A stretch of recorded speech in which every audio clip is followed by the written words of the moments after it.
BHK flat 842 SFTలో 59 లక్షలు మాత్రమే. Kompally Oakridge international school కి 5 నిమిషాల దూరంలో. నమస్తే, వెల్కమ్ టు సుమన్ టీవీ. నేను విష్ణు. ప్రస్తుతంతో పాటు AMFI registered mutual fund distributor Bonigala Salmon గారు ఉన్నారు. వారితో మాట్లాడదాం. సార్ నమస్తే. సార్ నమస్తే అండి విష్ణు గారు. సార్ సాల్మన్ గారు, ఇప్పుడు మ్యూచువల్ ఫండ్స్కి సంబంధించి ఈ ఇన్వెస్ట్మెంట్స్కి సంబంధించి అసలు కామన్ మ్యాన్కి ఉన్న అపోహలేంటి, వాస్తవాలేంటి? చాలామంది మ్యూచువల్ ఫండ్స్ ఇన్వెస్ట్మెంట్ అనగానే మ్యూచువల్ ఫండ్ ఇన్వెస్ట్మెంట్స్ జీరో అయిపోతాయేమో, మ్యూచువల్ ఫండ్ ఇన్వెస్ట్మెంట్ కంపెనీస్ రాత్రికి రాత్రే దివాలా ఎత్తేస్తాయేమో అంటూ చాలామందికి ఇలాంటి కామన్గా డౌట్స్ ఉంటాయి. కాబట్టి మరి ఇటువంటి కామన్ మ్యాన్స్కున్న కామన్ డౌట్స్కి మీరు ఎటువంటి పరిష్కార మార్గాలు చెప్తారు? థ్యాంక్ యూ విష్ణు గారు, మంచి క్వశ్చన్ అడిగారు. ఇప్పుడు విష్ణు గారు చూడండి, mutual funds subject to market risk disclaimer. అయితే విష్ణు గారు, మనకి యాంఫీ కొటేషన్ ఏమిటి? Mutual fund Sahih high, mutual fund నిజమే. మరి నిజమే కదా. ఇప్పుడు సామాన్యమైన వ్యక్తులు కూడా ఇండియన్ ఎకానమీ అనే గ్రోత్ స్టోరీలో ఒక ట్రైన్ అనుకున్నారు అనుకోండి, మనం అందులో కూర్చున్నాం అనుకోండి, డెస్టినేషన్కి వెళ్తాం. నేను ఖమ్మం వెళ్ళాలి, ఖమ్మం వెళ్ళే ట్రైన్ నేను ఒకటి పట్టుకొని అందులోకి వెళ్ళానంటే నేను జనరల్ టికెట్టే తీసుకున్నాను, ఏసీ కాదు. అయినా కానీ నేను డెస్టినేషన్కి వెళ్తాను. ఏసీ టికెట్ తీసుకున్నవాడు ప్రమోటర్ అనుకోండి, వాడికి పెద్ద మొత్తంలో షేర్లు ఉంటాయి. ఇంకొకరు సెకండ్ క్లాస్ తీసుకుంటారు, వాళ్ళతో పాటు నేను కూడా జనరల్ బోగీలు వెళ్తాను. అంటే ఆ ట్రైన్లో నేను ఉంటే డెస్టినేషన్ వెళ్తా. ఇండియన్ ఎకానమీ అనే గ్రోత్ స్టోరీలో మన పార్టిసిపేషన్ ఉండాలి. మనం పార్టిసిపేట్ చేయాలి. నీకు చదువు ఉందా లేదా చూడదు. షేర్స్ కొనాలంటే మ్యూచువల్ ఫండ్ ద్వారా ఈక్విటీ ఫండ్లో మీరు ఇన్వెస్ట్ చేయాలంటే చదువు అవసరం లేదు, క్వాలిఫికేషన్ అవసరం లేదు, జాబ్స్ గవర్నమెంట్ జాబ్స్ ఉండాలని ఏం లేదు, పెద్ద వ్యక్తి అవసరం లేదు. గవర్నమెంట్ యాంఫీ ఇస్తున్న, ఏఎంసీస్ ఇస్తున్న పెద్ద అడ్వాంటేజ్ ఏంటంటే నెలకి 100 రూపాయలతో కూడా 30 నుంచి 50 కంపెనీలో పార్ట్ ఓనర్ అవ్వచ్చు. ఇండియన్ ఎకానమీ గ్రోత్ స్టోరీలో మనం వెళ్ళాలి మనం. అయితే మ్యూచువల్ ఫండ్ సంస్థలకు పర్మిషన్ ఎవరు ఇచ్చారు? సెబీ ఇచ్చింది. ఫినాన్షియల్ సంస్థల్లో వాళ్ళ అనుభవం చూసి మ్యూచువల్ ఫండ్ సంస్థలు పెట్టాలంటే స్పాన్సర్ ఉండాలి, ట్రస్టీ ఉండాలి, కస్టోడియన్ ఉండాలి, ఇచ్చారు. Mutual fund subject to market risk అనేది థియరిటికల్గా మార్కెట్కి లోబడి ఆడిపోట్లు ఉంటాయి. దాని అర్థం జీరో అవుతుందని కాదు. ఒకటే స్టాక్ కొంటే, డైరెక్ట్గా స్టాక్స్ కొంటే జీరో అవుతుంది. కొన్ని కంపెనీస్ బాగాలేకపోతాయి, అయిన కంపెనీస్ చాలా ఉన్నాయి. మ్యూచువల్ ఫండ్స్ ఏంటి? సమ్మేళనం. 50 కంపెనీలు 30 కంపెనీల సమ్మేళనం. జీరో కాదు, ఎప్పటికీ జీరో కాదు. ఇది ప్రాక్టికల్. రెండవది, మ్యూచువల్ ఫండ్ కంపెనీలకి డబ్బు ఇస్తాం మనం. కొన్ని మ్యూచువల్ ఫండ్ సంస్థలు 1,00,000 కోట్ల పైన 1,00,000 కోట్ల అసెట్స్ మెయింటైన్ చేస్తున్నాయి. మరి తీసుకొని వెళ్ళిపోవచ్చు కదా, వెళ్ళటానికి లేదు. వాళ్ళ చేతిలో ఉండదు పవర్, కస్టోడియన్ చేతిలో ఉంటుంది. సెబీ వచ్చిన తర్వాత మన మార్కెట్స్ పర్ఫెక్ట్ అయిపోయినాయి. మంచి ట్రాన్స్పరెన్సీ కనిపిస్తుంది. చాలా 92 ముందు వేరు మార్కెట్స్, 92 తర్వాత వేరు. చాలా ట్రాన్స్పరెన్సీ. వెళ్ళిపోవాలనుకున్నారు అనుకోండి, ఎప్పుడు మ్యూచువల్ ఫండ్ సంస్థలకు వచ్చేది ఏమిటి? కేవలం ఎక్స్పెన్స్ రేషియో మాత్రమే. అందులోనే వాళ్ళందరికీ ఫండ్ మేనేజర్ జీతాల దగ్గర నుంచి CEO MDల జీతాల దగ్గర నుంచి డిస్ట్రిబ్యూటర్ అన్నీ అందులోనే ఇవ్వాలి. ఒకవేళ నష్టం వచ్చింది, అందులో ఇవ్వలేకపోయారు, వాళ్ళు వెళ్ళిపోవాలనుకుంటే సెబీ దగ్గర ఇంకొక సంస్థను తెచ్చి అప్పచెప్పారు. ఇన్వెస్టర్కి ₹1 కూడా నష్టం జరగదు. అంటే మ్యూచువల్ ఫండ్స్లో ఫండ్ జీరో కాదు, మ్యూచువల్ ఫండ్ సంస్థలు IP పెట్టి వెళ్ళటానికి లేదు. ఇప్పుడు చూడండి, L&T మ్యూచువల్ ఫండ్ ఉంది, ఈరోజు HSBC మ్యూచువల్ ఫండ్ అయింది. అంతేగాని ఇన్వెస్టర్కి ఏమి నష్టం ఉండదు. అంటే మేనేజ్మెంట్ మారుతుంది. మూడవది ఏమిటి, మనకి ఇంకొక అపోహ ఏమిటంటే డివిడెండ్స్ వస్తాయి. లార్జ్ కంపెనీస్లో మనము స్టాక్స్ కొంటే డివిడెండ్స్ ఇస్తారు. కొంతమంది ఏమనుకుంటున్నారంటే, డైరెక్ట్ ఇన్వెస్టర్స్ కొంతమంది డిమాట్ ద్వారా స్టాక్స్ కొనుక్కుంటే డివిడెండ్ అకౌంట్లో క్రెడిట్ అవుతుంది. సపోజ్ ఇన్ఫోసిస్ కొన్నారు, ఇన్ఫోసిస్ డివిడెండ్ డిక్లేర్ చేస్తే డైరెక్ట్ అకౌంట్లోకి వస్తుంది. SBI, HDFC, ఏ కంపెనీ అయినా, హీరో కానీ ఏ కంపెనీ అయినా. ఇక్కడ మ్యూచువల్ ఫండ్లో ఏమవుతుందంటే డివిడెండ్ స్కీమ్కి యాడ్ అవుతుంది, NAVకి. మ్యూచువల్ ఫండ్ సంస్థలు తినేవి ఆ డివిడెండ్ని. ఓకేనా విష్ణు గారు, ఎన్ఏవికి యాడ్ అవుతుంది, మనకి ఫండ్ పెరుగుతుంది. రెండోది ఇంకోటి ఏమిటి, లాభాలు వస్తున్నాయి. యాజ్ ఇట్ ఈస్గా షేర్స్ లాభం వచ్చినా నష్టం వచ్చినా మనకే. లాభం వస్తే యాజ్ ఇట్ ఈస్గా ట్రాన్స్ఫర్ చేస్తారు. ఎక్స్పెన్స్ రేషియో తప్ప సెబీ రూల్స్ ప్రకారం ఒక్క పైసా కూడా ఎక్స్ట్రా తీసుకోకూడదు. సెబీ ఎంత పర్ఫెక్ట్, ఏమాత్రం తేడా వచ్చినా 100 కోట్ల ఫైన్ వేస్తుంది. సెబీకి ఎంత పవర్స్ ఇచ్చారంటే గవర్నమెంట్, ఎవరి మీదైనా ఫైన్ వేయచ్చు. వాళ్ళు తప్పు చేస్తే ఇమ్మీడియట్గా కేసు పెట్టవచ్చు. మళ్ళీ కోర్టులు కూడా వాళ్ళని సెబీని క్వశ్చన్ చేయడం లేవు, అంత అథారిటీ ఉంది. తర్వాత నష్టాలు వచ్చినప్పుడు ఏమైనా హైడ్ చేసి మీకు నష్టం వచ్చిందని చూపించుకుని ఉంటారా? ప్రతిరోజు మొబైల్లో ట్రాన్స్పరెన్సీ చూపిస్తారు, ప్రతిరోజు. ఓకేనా విష్ణు గారు, లాభాలు వచ్చినప్పుడు చూపిస్తారు, నష్టం వచ్చినప్పుడు చూపిస్తారు. తర్వాత ఇంకొక బిగ్గెస్ట్ అడ్వాంటేజ్ ఏమిటంటే ఈక్విటీ మ్యూచువల్ ఫండ్లో మినిమం 100 రూపాయలు సిప్పు. ఒక సామాన్యమైన Indian growth story, economy growth స్టోరీలో ఇన్వాల్వ్ అవడానికి 100 రూపాయలతో కూడా 30 to 50 కంపెనీస్లో పార్ట్ 1 నిద్రపోతున్నా నీ కోసం కంపెనీస్ పనిచేస్తూ ఉంటాయి. వాళ్ళ ఎంప్లాయీస్ ఏమో వాళ్ళ జీతాల కోసం పనిచేస్తారు, డైరెక్టర్స్ కూడా వాళ్ళ ఒక అమౌంట్ కోసం పనిచేస్తూ ఉంటుంది. ఓకేనా, లంసం అయితే 1000 రూపాయలు. ఒకప్పుడు 500 సిప్పు, లంసం 5000 ఉండేది. ఇంకా అందరిని ఇన్వాల్వ్ చేయడం.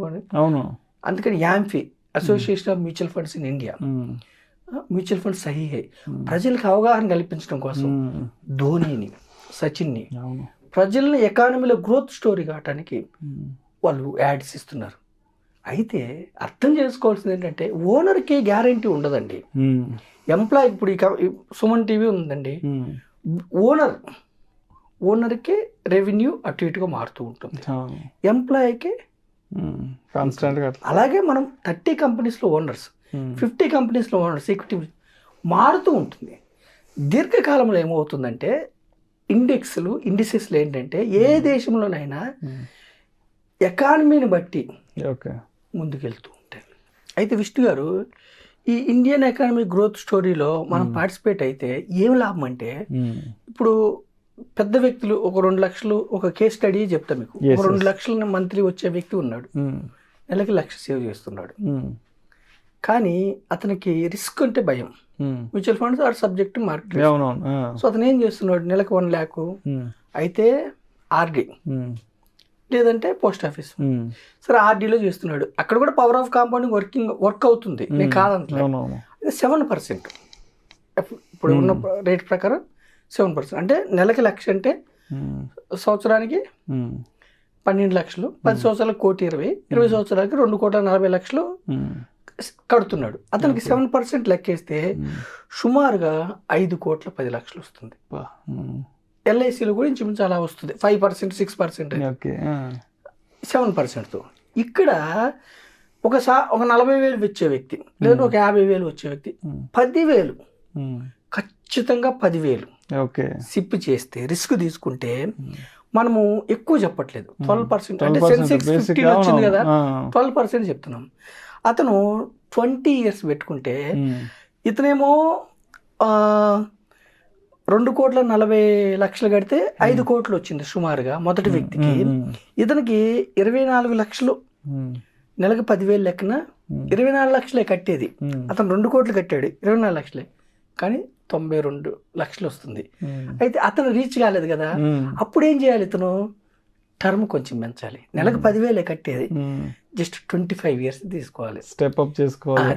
ఇంకొక 5 ఏళ్ళు పెంచితే 30 లక్షలు కడతాడు. అతను 1,20,000 కట్టాడు, కానీ వచ్చింది 2.5 కోట్లే. ఈ వ్యక్తి 10,000 లెక్కన జస్ట్ 25 years తీసుకుంటే 30 లక్షలు కట్టాడు, 1,70,00,000 వస్తుంది. అంటే సుమారుగా నెలకి 1 లక్ష కట్టే వ్యక్తికి 10,000తోనే 20 సంవత్సరాల బదులు ఇంకొక 5 ఏళ్ళు పెంచుకుంటే 1,70,00,000 వస్తుంది. ఇది 12%. మీరు మ్యూచువల్ ఫండ్స్ వెళ్ళి చెక్ చేసుకోండి గూగుల్లో, 12% వచ్చిన కంటే ఎక్కువ వచ్చిన ఫండ్స్ చాలా ఉన్నాయి. మేము సబ్జెక్ట్ మార్కెట్ చెప్పకూడదు కాబట్టి ఇంకొకటి ఏమిటంటే విష్ణు గారు, ఇప్పుడు మ్యూచువల్ ఫండ్ ఇన్వెస్ట్మెంట్కి సంబంధించి అందరూ ఈ పాస్ట్ పెర్ఫార్మెన్స్ వచ్చిన దాని గురించి చెప్తారు. సార్ 94లో స్టార్ట్ అయిన ఫండ్ ఇవాళ ఇన్ని కోట్లు వచ్చింది, 88లో 89లో స్టార్ట్ అయిన ఫండ్ ఇవాళ ఇన్ని కోట్లు వచ్చిందని చెప్తుంటారు కదా. ఏంటి అసలు, అంటే ఇప్పుడున్న ఒక ఫండ్ నెక్స్ట్ 10-20 ఇయర్స్ తర్వాత ఎలాంటి పెర్ఫార్మెన్స్ అయిపోతుంది ఎవరు చెప్పరు. అంటే ఫ్యూచర్ ప్రొడిక్షన్ అనేది ఎక్కడ చెప్పరు మ్యూచువల్ ఫండ్స్కి సంబంధించి. అందరూ హిస్టారికల్ పెర్ఫార్మెన్స్ చెప్తారు కదా, ఎందుకు అట్లా? మంచి క్వశ్చన్ అడిగారు విష్ణు గారు. యాక్చువల్గా మేము చెప్పొచ్చు, చెప్పాలనుకుంటే చెప్పొచ్చు, కానీ సెబీ రూల్స్ ప్రకారం ఫ్యూచర్ చెప్పకూడదు. ఎందుకు? ఫ్యూచర్ మనకు తెలియదు. సెబీ సామాన్యమైన ప్రజలు నష్టపోకూడదనే ఉద్దేశంతో స్ట్రిక్ట్ రూల్స్ ఇంప్లిమెంట్ చేసింది. స్టాక్స్ రికమెండ్ చేయకూడదు. మేము యాంఫీ రిజిస్టర్డ్ డిస్ట్రిబ్యూటర్, మేము స్టాక్స్ రికమెండ్ చేయకూడదు. అలాగే ఫ్యూచర్ ఈ ఫండ్స్ బాగుంటాయని చూడు, మేము డిస్ట్రిబ్యూట్ చేయాలి. డిస్ట్రిబ్యూట్ అంటే ఇన్వెస్టర్ యొక్క రిస్క్ అపటైట్ చూసి అతని లక్ష్యాలు ఏ విధంగా ఉన్నాయో చెప్పాలి. అందుకనే ఏ ఫండ్ ఎలా వస్తుంది ఏమిటంటే మాకు కొంత అవగాహన ఉంటుంది. ఫండ్ మేనేజర్స్ తో మీటింగ్స్ లో మాకు తెలుస్తాయి, కానీ లీగల్ గా మేము చెప్పకూడదు. పాస్ట్ పెర్ఫార్మెన్స్ ఎందుకు చెప్తాము? అది కూడా మీకు నమ్మకం కలిగించడానికి. అంటే సెన్సెక్స్ ఒకప్పుడు సెన్సెక్స్ హిస్టరీ లేదు చెప్పడానికి, ఇప్పుడు హిస్టరీ ఉంది. 15% 45 years నుంచి వచ్చింది. ఎన్నో అప్ అండ్ డౌన్స్ ఉంటే కూడా, ఎంత ఉంటే కూడా మన చూడండి విష్ణు గారు, మన ఇండియాని ప్రపంచ దేశాలన్నీ ఎఫ్ఐఏలు ఒక స్టాక్ కింద చూస్తాయి. మనం స్టాక్స్ని ఎలా చూస్తామో వాళ్ళకి బెస్ట్ ఇన్వెస్ట్మెంట్ ఇండియా. మన ఎకానమీ గ్రోయింగ్ ఎకానమీ, అది వాళ్ళు పసిగట్టేశారు. థర్డ్ లార్జెస్ట్ ఎకానమీకి వెళ్తుంది మనది. సో వాళ్ళు ఏం చేస్తున్నారు, ఎక్కడ రాని రిటర్న్స్ మన దగ్గర వస్తున్నాయి, మన దగ్గర కుమ్మరిస్తున్నారు. వాళ్ళ ఎఫ్ఐఎల్ అంటే వాళ్ళ పెన్షన్ ఫండ్స్, వాళ్ళ ఇన్సూరెన్స్ కంపెనీస్ మన దగ్గర కుమ్మరిస్తున్నాయి. ఓకేనా విష్ణు గారు? సో మనది గ్రోయింగ్ ఎకానమీ. ఇది అర్థం చేసుకుని డైరెక్ట్ నాలెడ్జ్ లేకపోతే డైరెక్ట్ స్టాక్స్కి వెళ్ళే బదులు ఈక్విటీ మ్యూచువల్ ఫండ్స్ వచ్చి డిస్ట్రిబ్యూటర్ ద్వారా వెళ్తే ఏంటంటే దీర్ఘకాలం, మనం షార్ట్ పీరియడ్లో ఏమి మిరాకిల్స్ చేయట్లా. దీర్ఘకాలం ఉంటే మీ జనరేషన్లోనే మీ యొక్క స్టేటస్ని మార్చుకోవచ్చు. పార్ట్ ఓనర్ అండి, చదువు లేదు, నేను 10th క్లాస్ చదివాను, బ్యాంకింగ్ ఫండ్ తీసుకుంటే 10 బ్యాంకుల్లో ఓనర్ అవుతాను, ఐటీ ఫండ్ తీసుకుంటే 10 సాఫ్ట్వేర్ కంపెనీస్లో ఓనర్ అవుతాను. ఓకేనా విష్ణు గారు? ఫార్మా ఫండ్ తీసుకుంటే ఫార్మా కంపెనీస్లో ఓనర్ అవుతాను. లార్జ్ క్యాప్ డైవర్సిఫైడ్ తీసుకుంటే అపోలో హాస్పిటల్స్లో కూడా పెడతారు, మ్యాక్స్ హెల్త్ కేర్. ఒకటి కాదు, అంటే మనకు పోర్ట్ఫోలియో చూస్తూ వస్తుంది. మనము ఏం లాంగ్ టర్మ్ ఉండాలి, లాంగ్ టర్మ్ ఉంటే ఎక్కువ వస్తుంది. అయితే పాస్ట్ ఎందుకు చెప్తామంటే ఒక నమ్మకం కలిగించడానికి. అయినా మనం ఇప్పుడు లార్జ్ క్యాప్ ఫండ్ 18% వచ్చింది, హెచ్డిఎఫ్సి టాప్ అండ్ అట్లా చాలా వచ్చినాయి. ఒకటి ఎందుకు చెప్తామంటే మనం ప్రజలకి మన ఎకానమీ స్టోరీ బాగుంది, ఆ ట్రైన్లోకి మీరు ఎంటర్ అవ్వండి, డెస్టినేషన్ చేరుకోండి. ఓకేనా? పెద్ద మనం ఏ పనైనా చేసుకుంటాం, హాయిగా ఫినాన్షియల్ గోల్స్ రీచ్ కావచ్చు. ఒక్కటే చేయకూడని పనులు ఏమిటంటే మధ్యలో తీసుకోకూడదు. పవర్ ఆఫ్ కాంపౌండింగ్ మిస్ అవుతుంది. ఫండ్ పెరిగింది, మళ్ళీ మార్కెట్ డౌన్ అయింది, ఉంటే పెట్టండి, లేకపోతే కామ్గా ఉండండి. లక్ష్యం కోసం 20, 25, 30 ఏళ్ళు ఉన్నారా, చిన్న వ్యక్తులు కూడా దశ తిరిగిపోద్ది. పెద్దవాళ్ళు చేయడం గొప్ప కాదండి. వాళ్ళు ఎలా అయినా కొనుక్కుంటారు, పెద్దవాళ్ళు ల్యాండ్స్ కొనుక్కుంటారు, ఇంకోటి అపార్ట్మెంట్ ఉంటారు, ఇంకో జనరేట్ చేసుకుంటారు ప్యాసివ్ ఇన్కమ్. చిన్నవాళ్ళు ఈక్విటీ మ్యూచువల్ ఫండ్స్ డిస్ట్రిబ్యూటర్ ద్వారా, అడ్వైజర్ ద్వారా వెళ్ళండి. ఇంకొకటి విష్ణు గారు, డిస్ట్రిబ్యూటర్గా మేము చెప్పకూడదు ఫండ్స్ పేర్లు, రిజిస్టర్డ్ ఇన్వెస్ట్మెంట్ అడ్వైజర్ RIAలు వాళ్ళు చెప్పొచ్చు, వాళ్ళు ఫీజు తీసుకొని చెప్పొచ్చు, మేము చెప్పకూడదు. అందుకే మీ ముందు మేము ఫండ్ పేర్లు చెప్పాము.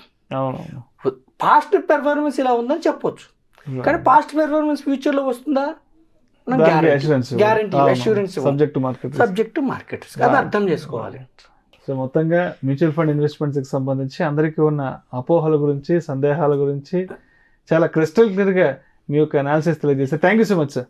థ్యాంక్ యూ విష్ణు గారు. సామాన్య మానవులు మేలు కలిగితే మన యొక్క వీడియో ప్రధాన ఉద్దేశం, మేలు కలగాలన్నది ప్రధాన ఉద్దేశం విష్ణు గారు. Thank you.